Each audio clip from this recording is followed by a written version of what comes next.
Hello one and all, and welcome along to the Euro Fantasy League podcast here on behalf of EuroFantasyLeague.com, and we're back with another World Cup episode by we. I'm talking about myself, Jamie McLean. I remembered this time, and I'm joined in the studio by the eternal England misery. It's David Fennick. How you doing, Jamie? Back from your holidays, eh? Yeah, fantastic. Now, I haven't quite got the tan I wanted. No. Spent too much time indoors, I think. Less said about that, the better. Let's get on with the show.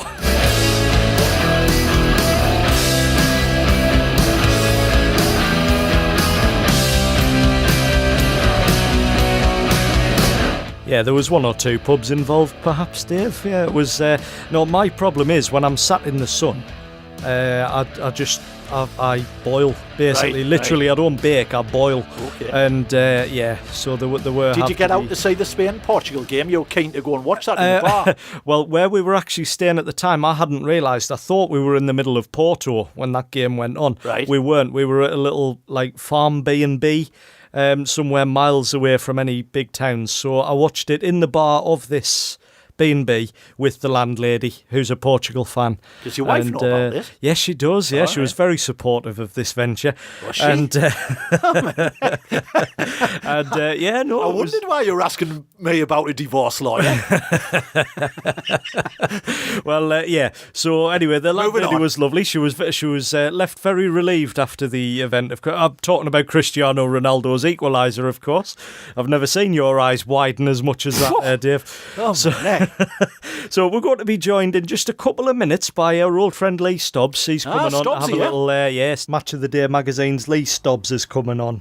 Can have a little chat about England and how they've been getting on. So, what did you make of it? They've done all right at the weekend, didn't they?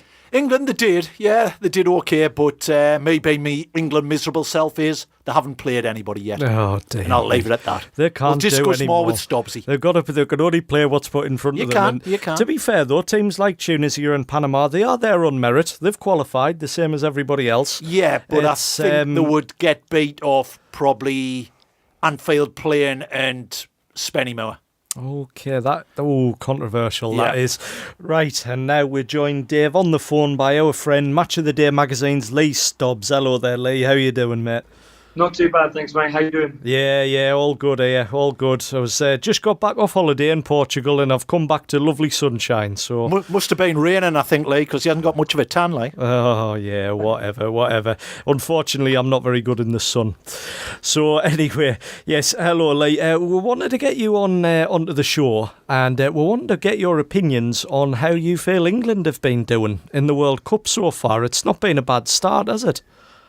Yeah, it's been a great start. I think it's hugely encouraging. But I think, you've got to keep our feet on the ground, basically. We've played Tunisia and Panama, but I don't want to take anything away from the performances. I think we're expected to win them games, but I think it's how we've won them, what it's been like off the pitch, on the pitch. And I just think overall there's a lot to kind of feel encouraged about England at the moment.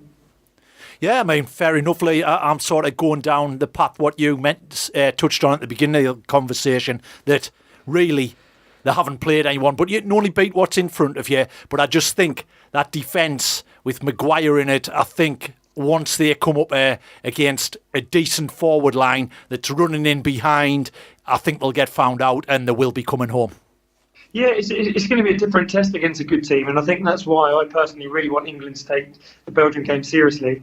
I think it's fine us beating them two teams, but I don't think we should just, as some people are suggesting, go against Belgium, get a draw to try and take second place. No, I think we need to go into this game trying to win it, testing our defence, testing our strikers against better defenders, and to see how we do.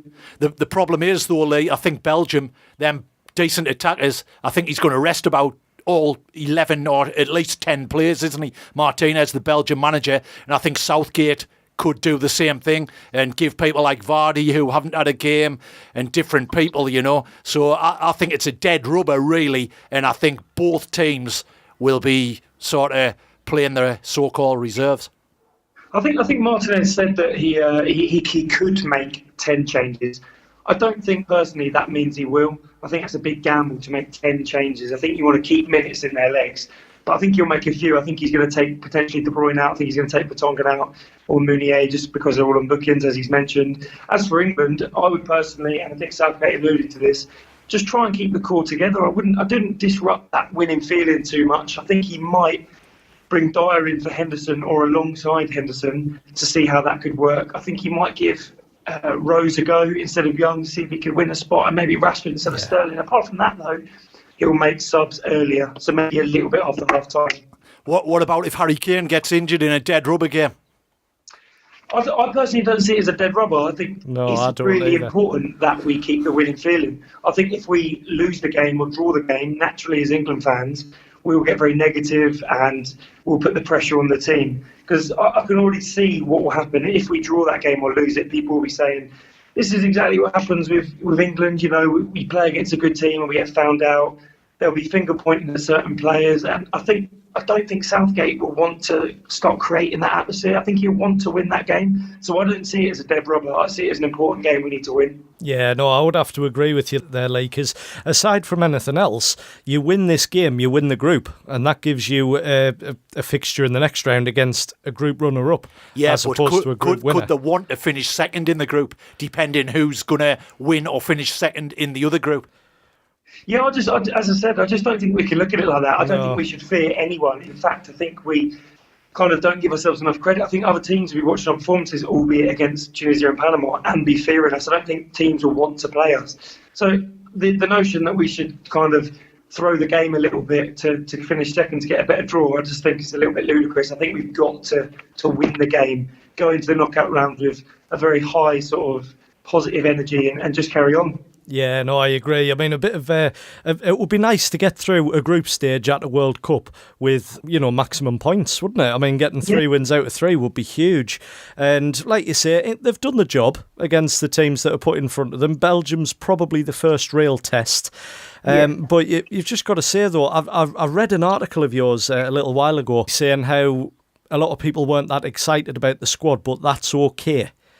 And I just thought that was absolutely spot on, because personally, Dave's a little bit of a misery guts when it comes to England, as you're probably already picking up on. I was more excited about this World Cup than I have been for the last few major tournaments. I was excited about the World Cup, just not England games. Well, I'm speaking as an England fan.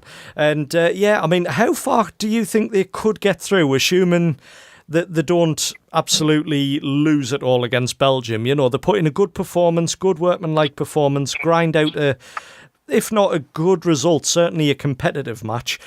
What do you see them going? How far can you see them going from there?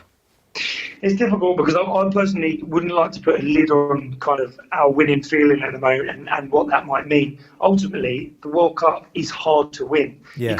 You can't expect England to win it just because we won a few games. But I think we can go as far as we've probably ever gone before, other than the time we won it, like the semi-finals maybe, just because I think that's how good it feels at the moment. Not necessarily how good it is on the pitch, but that is the momentum we're starting to gain. I think we just need to kind of keep building on that.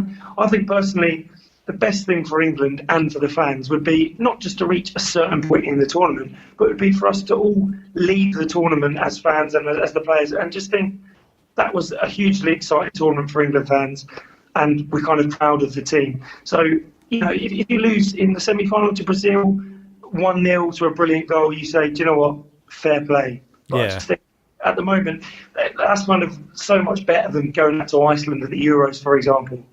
Yeah, I know. Well, that was leading us on to the next question as well, funnily enough. With the Iceland result back at the Euros, obviously Roy Hodgson was the man in charge. There's a very different feel about the England team with Gareth Southgate leading them, do you not think? I mean, there seems to be a lot... He seems to have worked wonders in regards to taking some of the pressure away, hasn't he? Absolutely. I think that's probably our biggest strength out of everything, to be honest. Obviously, apart from someone like Harry Kane, who's obviously clearly our best player. Yeah. Our biggest strength is that our togetherness is just brilliant at the moment. The lads clearly all seem to really get on, enjoy each other's company. There's a real club-like feel at the moment in our international team, and I think that's all down to Southgate, really. I think also with the fans and the media, myself included, when stories are going out there about what the England team should do, what the team should be, I think Southgate always at his press conferences managed to just kind of bring a bit of calm to it. He's very sensible. He gives you exactly what you were probably thinking. I think he's just a great manager, and I think that's kind of rubbed off on the players, and that's why we've got such a positive togetherness in that group. Yeah, I think in a way the expectation has been lowered. So, I've hardly where we live in Durham, I've hardly seen any flags and cars or anything where years gone by, everybody be up for it. You'd see flags outside every pub, every house, cars flying around with flags. I've never seen any of that. So I think what's probably helped them is the expectations being lowered. I think you're absolutely right. I think in obviously years gone past, we've had players like Gerrard, Lampard, Rooney, all these amazing players at club level, and you just expect surely we're going to win this, or we just set our expectations really high. But with this tournament, we've been let down so many times in the past. We just know that that's not necessarily the case. There's great teams out there, so we've kind of gone into it and just gone out there to enjoy it, basically, as fans and as the players have. So I think that's just let's work it at the moment, and we just need to keep that rolling. Yeah, that's right. And it's also a lovely stat as well with the England team after the Panama game the other day. John Stones now has more World Cup goals than Wayne Rooney. Incredible. I also saw he was 250 to 1 for the Golden Boot, so that might be worth £1. Oh, well, there you go. That could be worth £1 or £2, yeah. Would you back against the Germans, Lee? I'd like to see us play Germany at the moment. Some people wouldn't, but I just think that's the sort of game we want to look forward to at the World Cup. Do we look forward to playing Panama? Yeah, that was a great game. We won 6-1. But we're at the World Cup, so we want to see big sort of blockbuster games for England, and we want to see us do well in them games. So let's play them. I think bring them on. I think we've never been in better shape. So let's play them. I just thought the other day when they got away with one, I thought, they could go on to win this. Yeah, well, that's the sort of moment, isn't it, that often turns a tournament for a team. But yeah, as I say, I think we're ready for anyone. I think teams fear us, so I just think bring it on, really. Yeah, no, that's absolutely brilliant, Lee. Thank you very much for joining us on the show today. It's been wonderful. All right, enjoy the rest of the World Cup, lads. Cheers, Lee. See you later. Right. So Lee Stobbs there is always good to chat to, Dave, isn't he? He is, decent lad, isn't he? Yeah, he certainly is. Yep. Certainly is. Right for Match of the Day, is it? Match of the Day magazine. Yep, absolutely. I've known him about 10 years. I've got to say he's very, very good at what he does, Lee is. So yeah, it's been a bit of an aim of ours to get him on for one of the World Cup shows to have a bit of England chat. So it's nice to have him on. You'd be keen to come back on if England get to the final. Hey, I think if every episode you laugh at it. Dave, right, we had a little discussion on Twitter the other night about this now, didn't we? Yeah. Your pessimism. Sorted out. Right.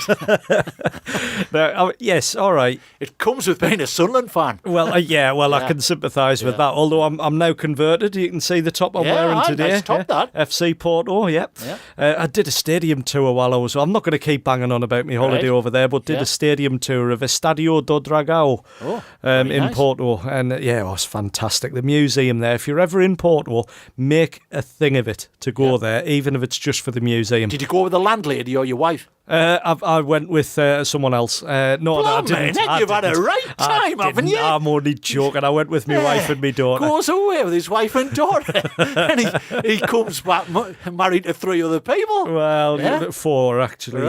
It was. I went along with my wife and daughter, and I got to sit in the club president's seat, which was very nice. Yeah, it's a nice little touch, that is. Yeah. But yeah, highly recommend that too. Anyway, Dave. Okay, so I've been on holiday, but we've also got the World Cup going on. We've spoke about England. Now, has there been any teams that have really impressed you? Well, to tell you the truth, I think the main teams who you'd expect to be doing well have really underwhelmed, should I say? Very uninspiring. Argentina, Spain, France, Germany, Brazil. I haven't been impressed with any of them, really, No, I mean, you look at it, and even in Group A, Uruguay, right, get this, Uruguay won the group. They won the group, 3 wins out of 3 games. Yep. No goals conceded, but yet they've been quite uninspiring. Well, if you go back to a couple of episodes ago, I tipped Uruguay. I was going to back them, but to back them each way, they have to get to the final, and I don't think they will. But I think so far, they've had the best defender at the World Cup, Diego Godin. I think he's been absolutely outstanding. Diego Godin is fantastic. They've also had a very good goalkeeper as well. Yep. He's done well. He has, he absolutely has. So, I mean, but like I say, the problem with Uruguay is, I don't know whether it's that they've underperformed or they've just reserved it for later on. Uruguay haven't underperformed. Well, I know, but I mean, a 1-0 win against Egypt, you would have fancied more. 3 wins, not conceding any goals. 1-0 against Saudi. No, I know, that's what I mean. They've done the job perfectly, but it's just, I don't know, I was expecting something a bit bigger. Just looking at it this way, compared to Spain, Uruguay aren't conceding goals. Spain have conceded a lot. 12 goals in their last 6 international games. That's incredible. 5 of which have been at this World Cup. So 2 against Morocco and 3 against Portugal. Yeah. But, I mean, the Spain-Portugal group, that was exciting. I want to have were you watching the games? Portugal against Iran and Spain and Morocco. Yep. And, I mean, I thought Ronaldo should have been sent off last night. Yeah, I think possibly. It was shocking, really. And I'm not happy. I heard someone talking today about the referees were given a directive not to send star players off. Can you believe that? I have heard murmurings about that. Yeah. That, if it's true, is shocking because atrocious. Every decision should be on its own merit. It should. Going on about that, the standard of referee has been a joke. Yeah. Exactly what I was about to say. Now, following on, sort of parallel to that, is the use of VAR. Varmageddon. It's an absolute farce. It's not the VAR itself that's a problem. It's how it's been implemented, and it's been pretty poor, hasn't it? It's been terrible, and to me, it was brought in to clear up decisions. It's made it worse. It's made them more complicated. It has, because, I mean, it was used well in the Spain-Morocco game. Generally, that was quite a good use. It's what it's for. Fine. The Iran-Portugal game, though, I mean, that referee... Do you ever watch the wrestling? Someone like The Rock, when he gives the crowd the look and they know something's going to happen. This referee in the Iran-Portugal game had a look. He just looked up at the sky. He almost vacated the stadium. And then he would almost sort of realise there was a player around him, look through him, looking at him, but he wasn't paying attention. And then deciding to run and check the VAR screen again. The guy must have been knackered by the end of the night. Yeah. But what I'm thinking is they're missing out on basic decisions. There was a handball last night in one of the games. I think, was it Piqué or Ramos handled it? And they missed out, and that wasn't referred to VAR. So what do you do? What gets referred to VAR and what doesn't? The whole thing is a mess. Yeah, it absolutely is. I mean, nothing at all against Iran when I say this, but their penalty right at the end of that game was a joke. Now, we're saying last night here because we are recording on Tuesday, so, we've got the Australia, Peru, Denmark, France games going on as we speak, and Iceland, Croatia, Nigeria, Argentina, they're on this evening, so they'll be in the books by the time when you this mentioned episode Iceland goes out. here's a little stat for you. Their first game at the World Cup, 99.6 of the whole of Iceland's population watched the game. What did the other 0.4 watch? I don't know. British Bake Off. Really? Yeah, other cookery programmes are available. I was going to suggest Coronation Street there, but that's what they watch. So that's a good stat, there you go. 99.6, isn't it? I don't know where you do your homework. You've got to do your that's research. Impressive. I'm not called CFAX for nothing, Well, close. So we've got, going back anyway, quickly, Iran and Portugal, that penalty that was awarded to Iran, absolute joke. The referee originally said no penalty after Iran appealed that Southampton defender Cedric had handled it. He then decided, all right, or he was called over by the fourth officials, the video officials, and he checked it out.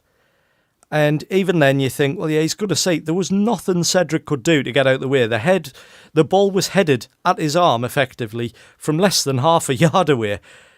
So he went and checked VAR, when you would have thought there wasn't a massive need to, and then overturned his own decision and awarded the penalty. It was an absolute Anyway, joke. Enough about VAR. I think we're confusing ourselves talking about it, aren't we? Yeah, I think so. It was just, it got me angry. It got me, no, it wasn't good. But as I say, at this moment in time, Australia and Peru were 1-0 up. I said, I think when we discussed Australia's chances, they always struggle to score goals. Yeah, they do. Of course, we've got EuroFantasyLeague's own Nicholas Carroll's at the game supporting Australia there, so I hope things turn out a little bit better for him as things go on. And so we've covered England. I do want to have a little bit of a chat, as you touched on with Lee just there, Germany. That was a big shock, that first defeat against Mexico, wasn't it? Did you see that coming? Yeah. I didn't actually, sometimes they are slow starters where I thought could have been a draw or they would win the game. But as I touched on to Lee earlier in the show, they got away with one the other night and Yeah. I wouldn't back against them.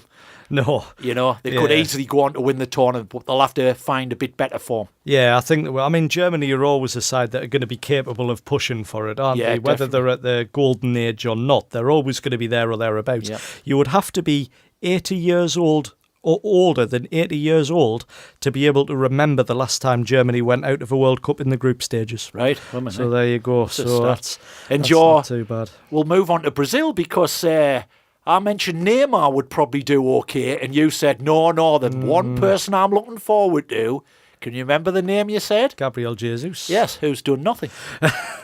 Well, all right. It was a bad call. We're going to get onto our predictions in a minute, so you strap yourself in for that one. All right. But yeah, no, I don't know why. Neymar, he is among the finest players in the world, but I just feel like...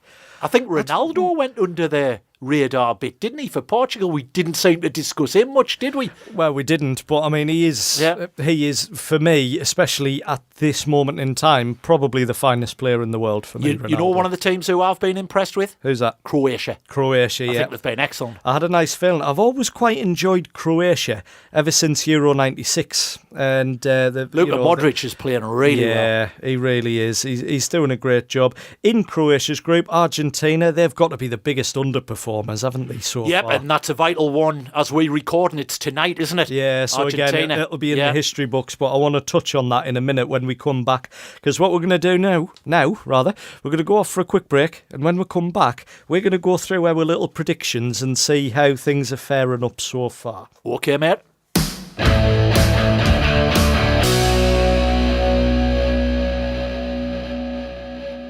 And welcome back to the Euro Fantasy League podcast. Now, Dave, as we were going on through the preview shows, we made our own predictions about which two teams would get through from each group. We did. Have you got a record of them? Because I haven't wrote them down. I do. I've printed your record off for you there, right, but I can understand it's not printed out to the best quality, I have to admit. But, well, it's all right. We'll work with this. You talk us through it. Right. Group A, which consists, of course, of Russia, Saudi Arabia, Egypt and Uruguay. Who did I predict? I think it was Uruguay and Egypt. Uruguay and Egypt, exactly right. I went Uruguay and Russia. Right. So 2-1. 2-1 in my favour so far. Okay. And that was actually, I think, the only disagreement, if I remember rightly, on that first preview show. Yeah. Because Group B, Portugal, Spain, Morocco and Iran, we both decided basically that's Portugal, you 1-0 Spain. Yeah. Group C, France, Australia, Peru and Denmark. What happened to Group B? I just said Portugal, Spain, Morocco and Iran. Oh, and Portugal and Spain got through. Portugal and Spain. You're not even paying attention now, so are you? it's still 1-0. We'll play in golf a bit like match play. So you're 1-up. Right, okay, 1-up. 1-up after 2. Group C, France, Australia, Peru and Denmark. We both went France and Denmark. Right. Now, obviously, as you know, that's going on at this moment in time. Yeah. As the table is standing at this exact moment in time, France are top with 7 points, Denmark second with 5. Right. So you could still be 1-up. Yeah, potentially. After Group 3. D is where it gets interesting. Now, again, this is going to be sorted by the time the episode goes out. Right. But we're not getting our crystal balls out, despite the fact I know you said England... You've done enough on holiday, mate. I know you said England bore the pants off you the other day, but we've not got our crystal balls out at this moment in time. Iceland against Croatia, Nigeria and Argentina this evening. Now, you, I believe, predicted... Croatia and Nigeria? No, you didn't. No. You predicted Argentina and Croatia. Yeah. I predicted Croatia and Iceland. Right. I predicted Argentina not to get through. Right. Now, again, at this moment in time, I have every faith in my own ability to muck this up, right? So, at the moment, Croatia top on 6 points, Nigeria second on 3, Iceland and Argentina third and fourth on 1 point each. Right. Iceland a third because of superior goal difference. So we could both have one going through there then. We both had Croatia. But you still could be 1-up in effect. Croatia are through. Right. It's essentially down to whether Nigeria, Iceland or Argentina get the second spot. So if Argentina get through with Croatia, I'll be level. You're level. Yeah. And if they don't, come on, if they don't, I've retained the lead. If it's Iceland that get through, I'm in front by 2. So there we go. Because I said Croatia and Iceland. No, but I've got Croatia. So we've both got... Well, I was counting them up one by one before, and then you changed it round to a match by match So thing. we've both got one, so it's a half. So you'd still be one up. I had my system all set up here, and you're mucking the this system up. was never discussed. You'll be still one up if that happens, but we're probably confusing the listeners here because it hasn't happened yet. But anyway, it's golf, it's match play. So there we go. So far, at this moment in time, I'm ahead by one. Yes. However you look at it. Yeah. By the time the episode goes out, that could be very different. I'll explain the rules to you off air when we finish. All right? Right, okay. Now, Group E, that we went for as well, of course. I've got here Brazil and Serbia. One I've prepared earlier. Yep, you went for Brazil and Costa Rica. Right. Now, Costa Rica can't get through, but Brazil are top at the moment. So Brazil are through. Yeah, Brazil. Well, they're not definitely through, but they're top of the group. Yeah. Switzerland and Serbia fighting it out for second So that place. could be another half. So you that would could still be another one leveler. up. Yeah. Group F, you have gone for, that's Mexico, Germany, Sweden and Korea. You went for Germany and Mexico, and I went for Germany and South Korea. South Korea can still get through, not looking too likely though. Right. So that could be another one where you can get a bit of a leveler. Right. Group G, we both said England and... No, we didn't both say England and Belgium. I said England and Belgium, and then I gave you Tunisia and Panama. Yeah. But England and Belgium both through already. So it looks like once all these are sorted out, you might be one up or something like that. Maybe we'll do it by though. next week. By the next episode, we'll have the standings. No worries. Group H: Japan, Senegal, Colombia, and Poland. You went for Poland and Colombia, and I went for Poland and Senegal. Japan at top, Senegal second, Colombia third, Poland They've out. gone home. Yeah. So you could be two up. So we'll work Going it out. into the last 16 games. So there you go. That is how the predictions stand at this point in time. And then the last 16 games, we can predict every time. That's what I'm thinking. It gets spicy. That's what I'm thinking. By next episode, we will have our looking at us predictions. with them eyes. Yes, I am. I'm getting excited. I'm starting to get my rock look on again. Yeah, getting excited. Or maybe the referee Thinking of the from the landlady again. Iran-Portugal game. Oh, dear me, Dave. You've got a one-track mind. You really have. Generally, though, just to sum up, I'm really enjoying this World Cup. I am. Yeah. I think it's been really, really good fun. There's scarcely been a bad game. There's been the odd one. There's always going to be the odd one. Generally, though, really entertaining. And then knowing you, after the 7 o'clock game finishes at 9, I bet you go straight across for Love Island, don't you? I don't. Yes, you do. I do not watch Love Island. Yes, you do. I don't watch Love Island, I'm afraid. I believe you. Do you? No. I was going to talk to you about what happened on it. No, I don't watch it. So there we go. No, anyway, you know what time I get up on a morning after the match is finished at 9. I'm getting ready for bed. Right, I'm going to put you on the spot at this stage of the World Cup. Who do you think's going to win it? Who do I think is going to win it? I think Brazil. Yeah. What about you? Germany. You think Germany? Yeah, I think they've got through with playing badly, and I think there's more to come from them. Well, again, they're not through yet, but they're getting there. I think they will. I think there's a few teams that could be sniffing around the quarters and semis. I mean, Belgium and England have both looked good so far. We've had that chat already. People won't fancy playing Uruguay. No, people are not going to fancy Uruguay at all. Germany, Mexico have done so well. They're grinding out results when they need to. I don't know about semis, but they might get as far as the quarters. Dave, stop it. What? And Croatia, France, Spain and Portugal. There's a lot of teams. Russia, I think, have impressed a lot of people with how they've played. All right, they fell off a bit against Uruguay, but otherwise they've got the good jobs done as well. I'm really excited. Thoroughly enjoying it. Good lad. So there we go.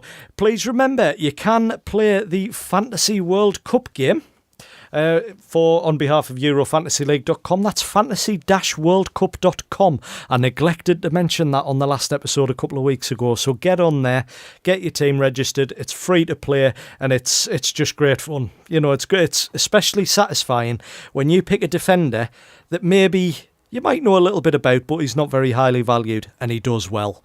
You know, it's like Clean Edison, sheet. like Edison for Man City. Yep. You know, £2 million to get him in your fantasy team, it would have been, or $2.5 million. Man City in the World Cup, like. Phenomenal. No, in the domestic season. And so have a go at that game. And do remember, you can find us on all the usual platforms. There's a fair chance you're already doing that, but if you are using your browser to listen on EuroFantasyLeague.com, just pick up your podcast device, your smartphone, your laptop, whatever. Bring up iTunes, Acast, Stitcher, TuneIn, iHeartRadio, whatever you like to listen to your podcasts on. Find EuroFantasyLeague Podcast and subscribe and I'll hit be back leave next a week rating and review. because England, depending on where they finish in the group, will play next Monday or next Tuesday. Yes, no, we'll be back. We'll We'll be back. And we'll be back. We're here throughout the summer, Dave. Right. Okay. We're here throughout the summer. So, I hope you enjoyed this show. It's a little bit difficult, I've got to say, with the group games being nearly finished, but not quite, to go too much further into the predictions business there. So by the next episode, we'll have all sorted. We'll have it all sorted. We'll be into the round of 16 by then, and we can have a proper chat at how things are going. Hopefully, there'll be 1 or 2 scalps before then. Nice seeing you again, mate, and I'm glad the landlady let you come home with your wife and child. Right, well, I look forward to seeing you next week if you make it out of my front door this episode. Until next time, bye-bye for now.